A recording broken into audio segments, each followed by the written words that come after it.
Okay everyone, welcome back to the channel. It is the beginning of November here in Canada, and every November, on November 11th, we remember, or we have a day called Remembrance Day, where we remember the people that fought for us in the wars and have kept our country safe. So let's get right into it.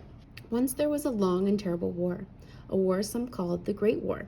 Many young men went off to fight, and many did not return home to their families. But still, in the muddy fields where they fought, wild poppies sprang up, glowing brightly.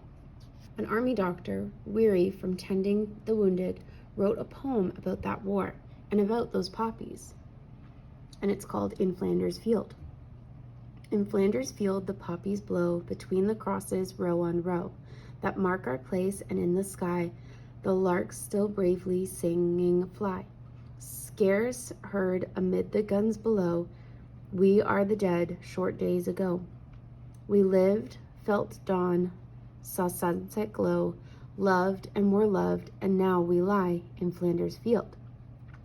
Take up our quarrel with the foe, to you from failing hands we throw. The torch be yours to hold it high, if ye break faith with us who die. We shall not sleep, though poppies grow in Flanders Field. His poem was read far and wide. When the war finally ended on November 11th, 1918, people everywhere celebrated the return to peace. A poppy is to remember those far from home, crossing troubled lands and threatening waters and dangerous skies. It is for the wounded and those who cared for them. It is for the dead and those who carried on without them. It is for the brave ones who remain and their memories of battle. A poppy is for peace. Every day on Remembrance Day, November 11th, it blooms across our land. A poppy is to remember. So I am going to read this, but if you do not want to listen, then please click off. But this is the story of the poppy. A wild red poppy of Flanders sprang up on the muddy battlefield and among the graves of those who fought in the First World War. This dreadful 4-year struggle began in 1914 and ended in 1918. Over 600,000 Canadians and almost 12,000 Newfoundlanders crossed the ocean to serve in what was called the War to End All Wars.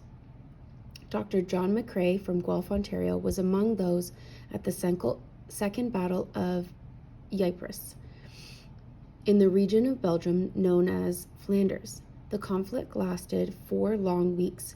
John McCrae, a medical officer, treated an endless stream of wounded at his dressing station. In the early morning of May 2nd, 1915, his friend, Lieutenant Alexis Helmer, was killed. Somehow, on that bleak day, after his friend had been buried and the grave marked with a wooden cross, John McCrae took time to reflect. Somehow, in the midst of war, he found strength and beauty and hope, and wove them into a poem that is now called In Flanders Field. 7 months later, the poem was published in England, and people took its ringing words into their hearts. In 1917, lines from the poem were used on Canadian posters to raise money for the war efforts. John McCrae did not live to see the world return to peace. He died of meningitis and pneumonia on January 28, 1918. 9.5 months later, the Great War came to an end on Armistice Day, November 11, 1918. Just 2 days before the war ended, an American woman named Melina Bell Michelle happened to read In Flanders Field. She decided that the poppy should be worn over our hearts as a symbol of tribute and support for war veterans. For the rest of her life, she worked to make this happen, arranging for disabled veterans to make the poppies. The profits from their sale would go to help veterans and their dependents. In 1920, another enterprising woman, Anne E. Guerin of France, met Monina Bell-Michel. She began to organize the production of handmade poppies in France, to be sold every year around the time of the armistice. The money raised would help poor children in the area of Europe that had been damaged by the war. The next year, Madame Guerin visited Canada, and her idea took root, as it had in other countries.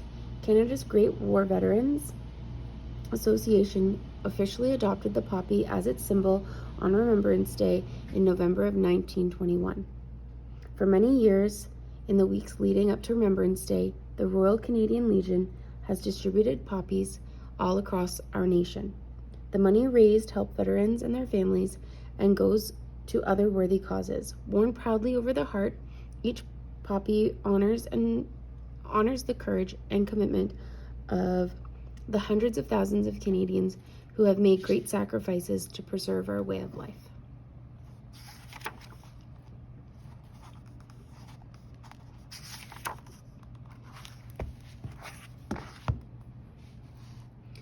Thank you so much, boys and girls, for sticking around until the end, and I hope to see you during our next video.